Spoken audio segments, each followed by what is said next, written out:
एउटा सम्मानित मर्यादित सभ्य समाजको परिकल्पना गर्छौँ त्यो बेला त्यहाँको सबभन्दा महत्त्वपूर्ण विषय यो समाजमा बस्ने मान्छेहरूको उनीहरूको मानव अधिकारको कुरा आउँछ। अब मानव अधिकारकै सन्दर्भमा कुरा गर्दा निश्चित रूपमा नेपालले आफ्नो स्तरबाट प्रयास गरेकै देखिन्छ। हुन त यो मानव अधिकारलाई मौलिक अधिकारकै एउटा भागको रूपमा एउटा अंशको रूपमा यसलाई स्वीकार गरेर यो 2072 को संविधान निर्माण गर्यो। तर हामी यस्ता कुरा गर्दाखेरि हामी व्यवहारमा कता कता जब हामी सभ्य समाजको कुरा गर्छौँ, सम्मानित र मर्यादित हामी जीवनयापनको कुरा गर्छौँ, त्यो बेला हामी हाम्रा समाजभित्र रहेका धनी गरिब, महिला पुरुष, बुढो मान्छे, अपाङ्ग, अब अहिले कुरा उठ्यो तेस्रो लिङ्गी समेतको र समाजमा रहने विभिन्न वर्गदेखि लिएर जातीय समुदाय, ती सबै जातीय समुदायसँग गर्ने व्यवहारको कुरा हुन्छ। अब राज्यले गर्ने जनतासँगको व्यवहार, ठुलो मान्छेले सानो मान्छेसँग गर्ने व्यवहार, गोरो मान्छेले कालो मान्छेसँग गर्ने व्यवहार, उच्च जातले तल्लो जातसँग गर्ने व्यवहार, यो सबै मानव अधिकारका एउटा क्षेत्रभित्र पर्छ। तथापि हामीले न त यो मानव अधिकार सम्बन्धी 5औं यो कार्य योजनाको यहाँ हामी प्रस्तुति छौँ, योभन्दा पहिले चौथो समाप्त गरिसकेका छौँ। तर मैले भन्नुपर्दाखेरि जबसम्म हामी सबैजना भन्दाखेरि म सरकारको प्रमुख भएको नाताले प्रदेशमा रहने विभिन्न जातीय समुदाय, चाहे उनीहरूसँग गर्ने जातिको आधारमा, धर्मको आधारमा, उनीहरूको लिङ्गको आधारमा, उनीहरूसँग गर्ने अब रङको आधारमा यदि त्यहाँ भेदभाव हुन्छ भने त्यो जिम्मेवारी मैले लिनुपर्छ र त्यसको मलाई पनि त्यसको एउटा पार्ट बन्नुपर्छ। सङ्घबाट अहिलेसम्म हुन त यो हाम्रो 4 वर्ष पुरा गरेर 5 वर्षमा हामी आएका छौँ। मैले यहाँ आइसकेपछि मैले बुझे अनुसार यो प्रदेशभित्र सबभन्दा बढी ठुलो जातीय समुदाय दलित समुदाय। दलित समुदाय जो समुदाय यो प्रदेशको एउटा म्याजोरिटीमा छ, झन्डै 18% दलित समुदाय छ। अहिले पनि ती समुदायलाई हेर्ने हो भने उनीहरू अहिले पनि आफ्नो धेरैजसो त्यसको कुरा गर्दाखेरि, शिक्षाको उसको कुरा गर्दा, स्वास्थ्यको कुरा गर्दाखेरि, आवासको कुरा गर्दाखेरि, उसको वासस्थानदेखि लिएर उसले पाउनुपर्ने राज्यबाट विभिन्न किसिमका फ्यासिलिटीका कुराहरू एकदमै अब तपाईँ पछि देखिएको छ।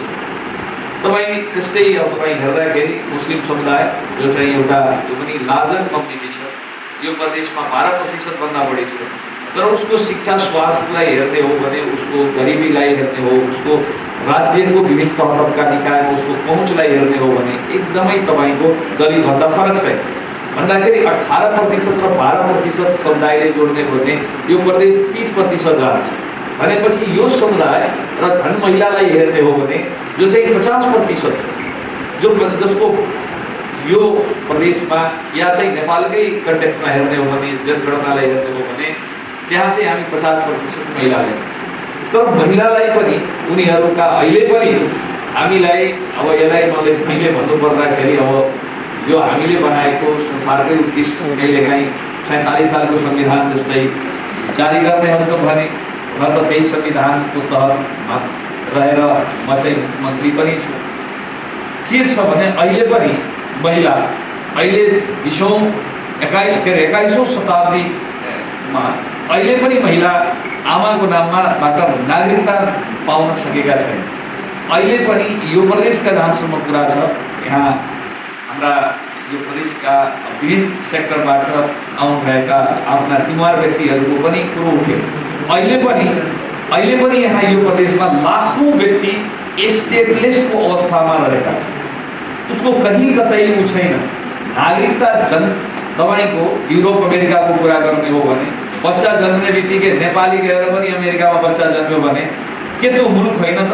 युरोपको कुनै मुलुकमा गएर जन्म्यो भने उसलाई हेर्नुहोस् त, जन्मे बित्तिकै उसलाई चाहिँ त्यहाँका यदि ग्रिन कार्ड होल्डरकै सन्तान हो भने राज्यबाट पाउने ऊ जन्मदेखि आमाको इभेन अब भन्दाखेरि पेटदेखि नै उसले चाहिँ त्यस किसिमका फेसिलिटिजहरू पाइराखेका हुन्छ। जन्मेपछि कुन स्कुलदेखि उसको शिक्षाको स्वास्थ्यको सबै ग्यारेन्टी चाहिँ स्टेटले गरेका हुन्छ।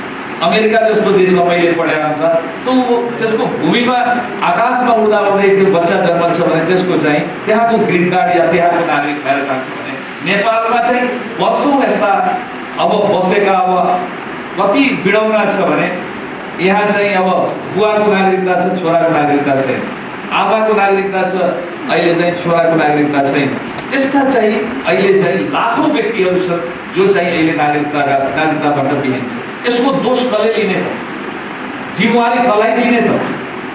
कि हामीलाई नागरिकता दिने सिडिओ साहेबहरू हो कि हामीलाई चाहिँ त्यो गृह प्रशासनले निर्देशन दिने गृह मन्त्रालय हो कि हामीलाई निर्देशन दिने सङ्घीय सरकारका अब जहाँबाटै नागरिकता आउँछ सङ्घीय सरकार हो कि त्यसलाई अब पाउने अहिले अध्यादेश आउने बित्तिकै त्यसलाई निर्देशनात्मक रूपले रोक्ने सक्ने निकाय हो कि को हो त? यसमा को दोषी त? ठीक छ, बाहिरियाहरूलाई विदेशीहरूलाई कानुन त्यो चाहिँ मापदण्ड नपुगेका व्यक्तिलाई नागरिकता नदिनुहोस्, त्यसो कसैले भन्दैन कि त्यसै चाहिँ बिना विधि प्रक्रिया बिना के भन्छन् आधारले नागरिकता।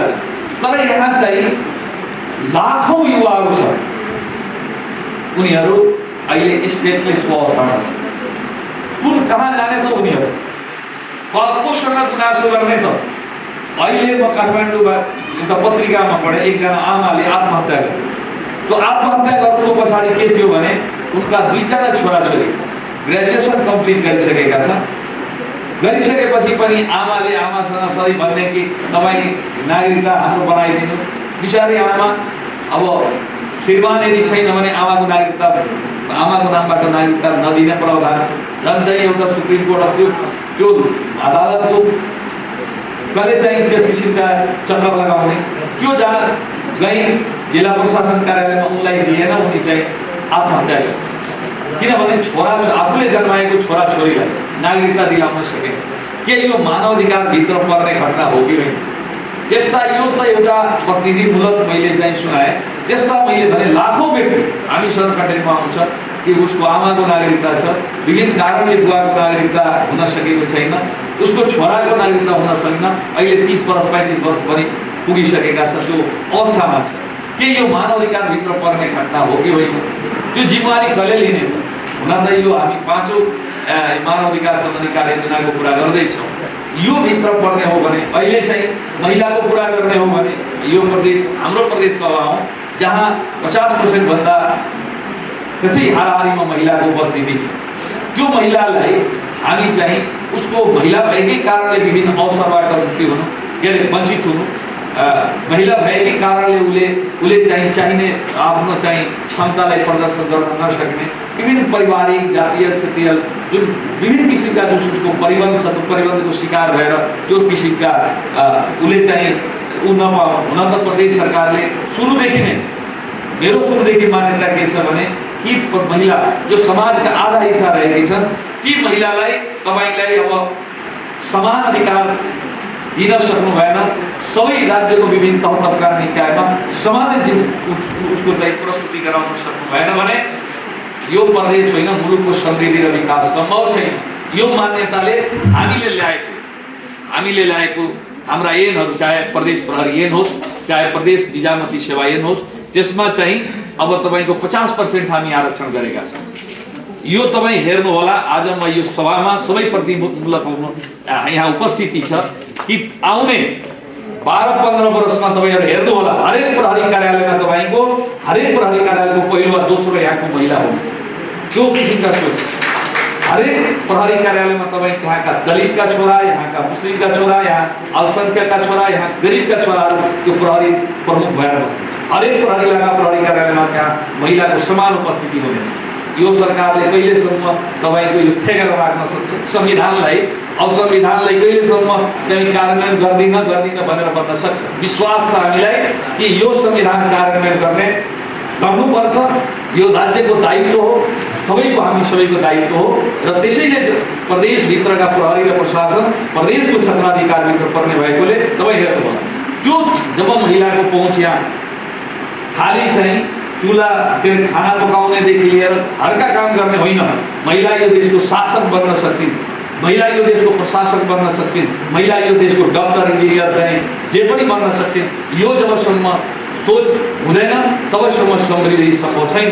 त्यसैले हाम्रो प्रदेश मध्य प्रदेशले यो यस किसिमका ल्याएको छ। यो मैले छोरी जन्मे बित्तिकै उसको बिमादेखि लिएर विभिन्न कारणले हामी कार्यान्वयन गर्न सकेनौँ। 3 लाखको बिमादेखि लिएर उसको चाहिँ पढ्नको लागि साइकलदेखि लिएर ल्यापटपदेखि यसपालिको सोच छ। कमसेकम 8 जिल्लामा 8000 ल्यापटप दिने पनि कार्यक्रम यसपालिदेखि रहेको छ। त्यसरी मात्र होइन, अब उसलाई लोकसेवा कक्षा सञ्चालन गरेर अनि को सक्षम भएर 50% पुग्ने ठाउँमा पुग्छ। चाहे त्यो प्रदेशको चाहिँ अब लोकसेवा होस्, हामी लोकसेवा गठन गर्न भर्ना सुरु गरिसकेका छौँ। अब एकैचोटि वास्तै अहिले चाहिँ ओएनएम गरेर हामी चाहिँ अहिले प्रक्रियामा रहेका छौँ। हामीले चाहिने जब 50% महिला र त्यति मात्र होइन, जति क्लस्टर छ यो प्रदेशमा 18% दलित छ भने 9 जना पुरुष र 9 जना महिला। आरक्षणभित्र फेरि अन्य जातीय समुदायको महिला पनि पर्न सक्दैन।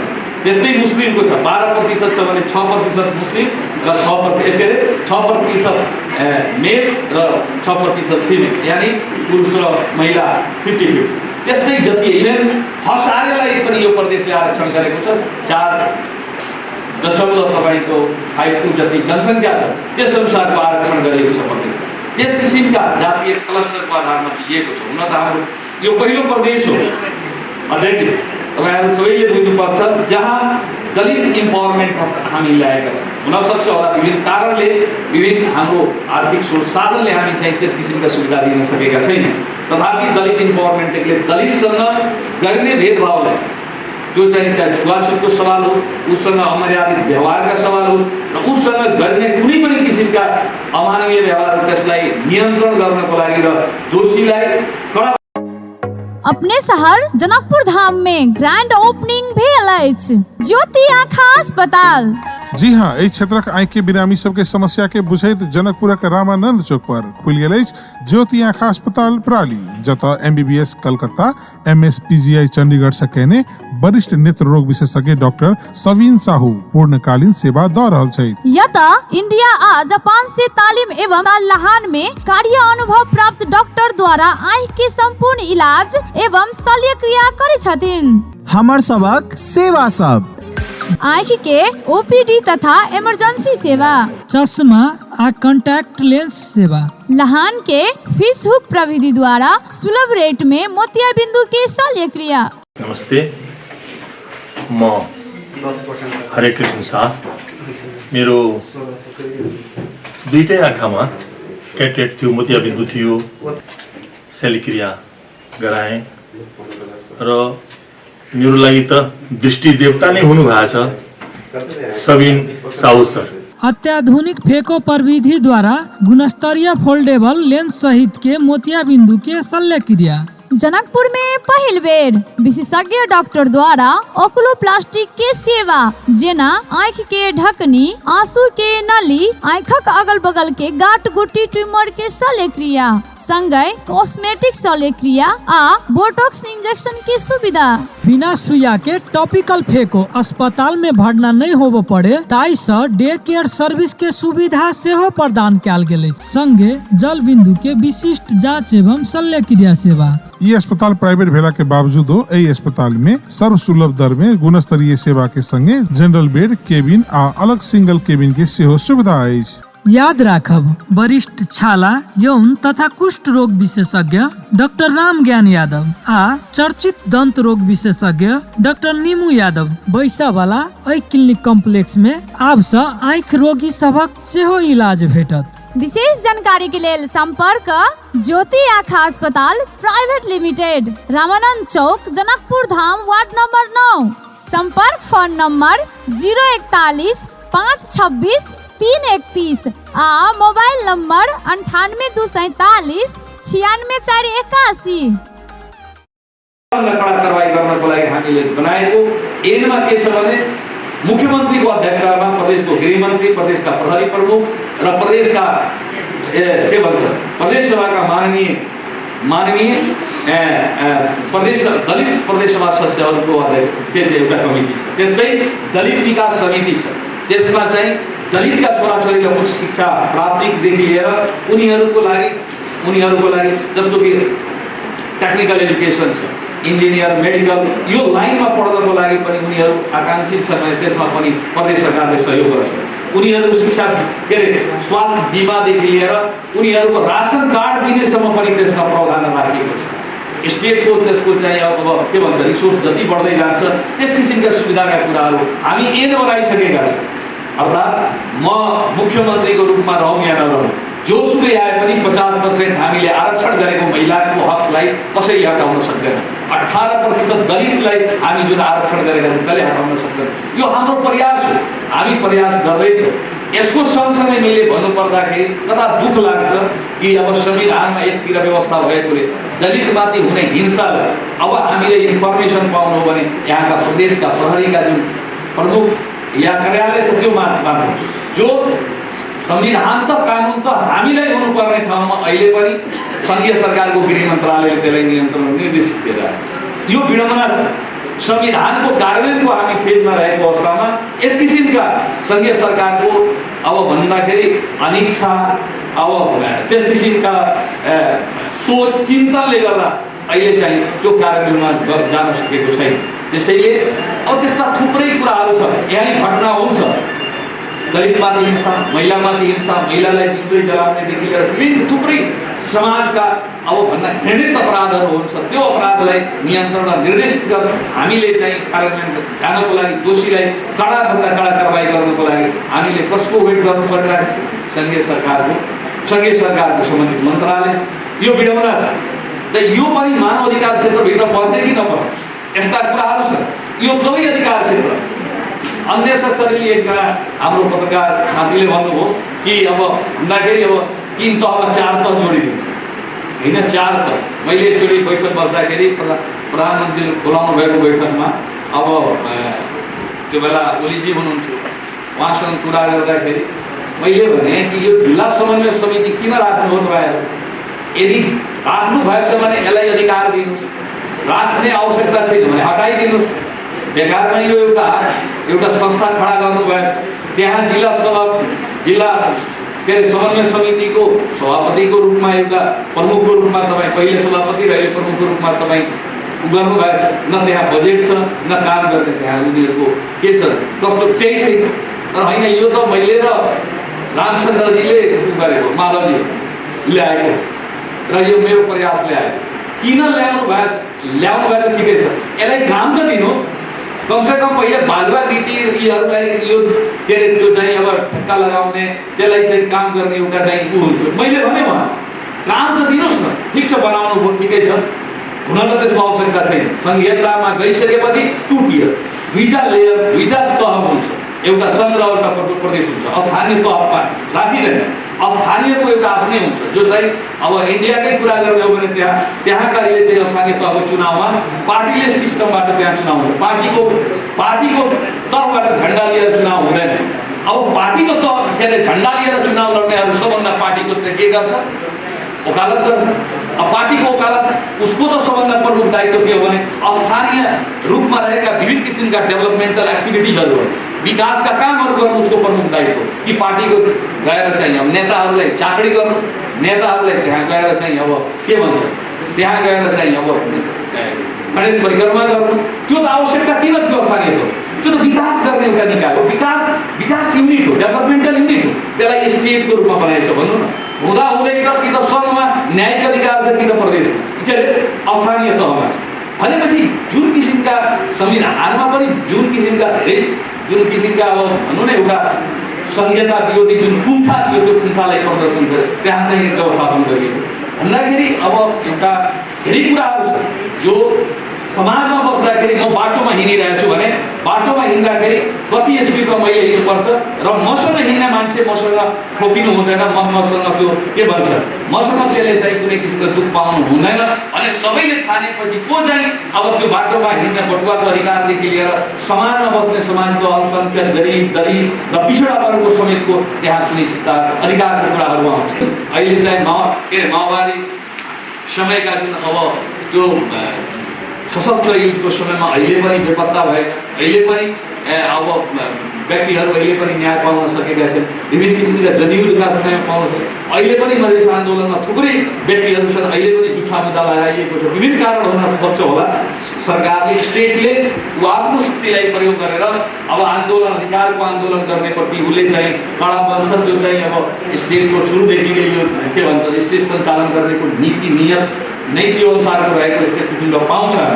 तथापि यसभित्र पनि अब मानव अधिकारको यो गर्ने ठाउँमा सबभन्दा फ्रन्ट लाइनमा रहने प्रहरी प्रशासनले काम गर्दाखेरि व्यवहार गर्दाखेरि थुनुवालाई समात्दा के भन्दाखेरि एउटा अपराधीलाई तपाईँले जतिसुकै तपाईँको डाका होस्, ठुलो अपराधी होस्, मर्डर होस्, त्यसलाई पनि समात्दाखेरि पनि सर्टेन मानव अधिकारको जुन उसको चाहिँ के भन्छ उसको नर्म्स छ त्यसलाई चाहिँ पालन गर्नुपर्नेछ। थुनुवामा राखेर उसले कुनै किसिमको त्यसलाई चाहिँ अमानवीय व्यवहार गर्न सक्ने त्यो सभ्य समाजले त्यो परिकल्पना गर्दैन। त्यो किसिमका हाम्रो संविधानले कानुनले त्यो परिकल्पना गरेको छैन। उसले त्यसलाई चाहिँ त्यो चाहिँ अब भनौँ न त्यो टर्चर गर्नु र त्यसलाई चाहिँ त्यस किसिमको अपराध स्वीकार गराउनु त्यो पनि मानव अधिकारको क्षेत्रमा पर्दैन। अहिले जलेश्वर जेलकै कुरा गरियो, यो थुप्रै अहिले चाहिँ आवश्यकता केवल बढी चाहिँ कैदीहरू त्यहाँ छ, थोरै ठाउँ छ र धेरै कैदीहरू राखेर त्यो कैदीहरूको लागि त्यहाँ उनीहरूको लागि पनि धेरै जसो ठाउँबाट हामीसँग कुरा भइराखेको छ, त्यसलाई पनि हामी कसरी बनाउने भनेर त्यहाँ चाहिँ अब के भन्छ टोयलेटको बाथरुमदेखि लगायतका बस्ने सुत्ने ठाउँको पनि धेरै अप्ठ्यारा रहेका छन्। ती कैदीहरूको पनि मानव अधिकारको त्यहाँ चाहिँ सवाल आउन सक्छ। त्यसलाई हामी कसरी एड्रेस गर्ने हो, यो धेरै गम्भीर विषय छ। हेर्दाखेरि मानव अधिकार सामान्य जस्तो देखिए पनि यसका तफसिलमा गर्नुपर्ने थुप्रै कामहरू छन् र मलाई के लाग्छ भने हुन त यो 5औं कार्ययोजना हो, योभन्दा पहिले 4वटा आइसकेको छ र मलाई लाग्छ कि हामी सबैले आफ्नो तर्फबाट यहाँ प्रमुख जिल्लाधिकारीले पनि हुनुहुन्छ, जिल्ला प्रहरी कार्यालयबाट आउने हाम्रो डिस्ट्रिक्टहरू हुनुहुन्छ, यहाँ हामी सबै सामाजिक सेक्टरमा खट्ने व्यक्तिहरू छौँ, हामी सबै बुझिराखेका छौँ। लिमिटेसन अब के छ भन्दाखेरि उहाँहरूको पनि अब काम गर्ने शैली यो अहिलेको समाजमा धेरैजसो कुराहरू उहाँहरू चाहेर नचाहेर पनि गर्नुपर्ने अवस्था आउँछ। तथापि हाम्रो आफ्नो तर्फबाट सभ्य मर्यादित समाजमा जीवनयापन एउटा गर्नु र सबैले त्यस किसिमको जीवनशैली निर्वाह गर्नु, त्यस किसिमका बाँच्नको लागि वातावरण तयार गरिदिनु हामी सबैको के हुन्छ कर्तव्यभित्र पर्छ, हामी सबैको एउटा जिम्मेवारीभित्र पर्छ र मलाई लाग्छ आज धेरै नै महत्त्वपूर्ण विषयमा आज छलफल हुँदैछ। त्यसको कार्ययोजनाको बारेमा त्यसको चाहिँ अब धेरैजसो अहिले नेपाल अब भनौँ न एउटा युएनओको मानवाधिकार सम्बन्धी अब भनौँ न एउटा उसको अंग नै भइसकेका छ, धेरैजसो त्यसको फलो गर्नुपर्ने हुन्छ। उहाँले भन्नुभयो जेनेभाकै अब 233 मध्ये 196 जुन हामीले त्यो कार्यान्वयनमा गइराखेका छौँ हो, यो के हो भने निश्चित रूपमा पहिलेभन्दा अहिले समाज जागरुक छ, जनताको शिक्षाको स्तर चेतनाको स्तर जति जति बढ्दै जान्छ त्यस्तै गरी चाहिँ यस किसिमका अब सभ्य अब समाजको चाहिँ परिकल्पना हुँदै जान्छ र मलाई लाग्छ कि यहाँहरूको मार्फतले अब गाउँका मान्छेहरू पनि विभिन्न समाजमा धेरै पछि परेका ठाउँका मान्छेहरू पनि उसको अधिकार के हो, जिम्मेवारी के हो ऊ बुझिराखेको छ।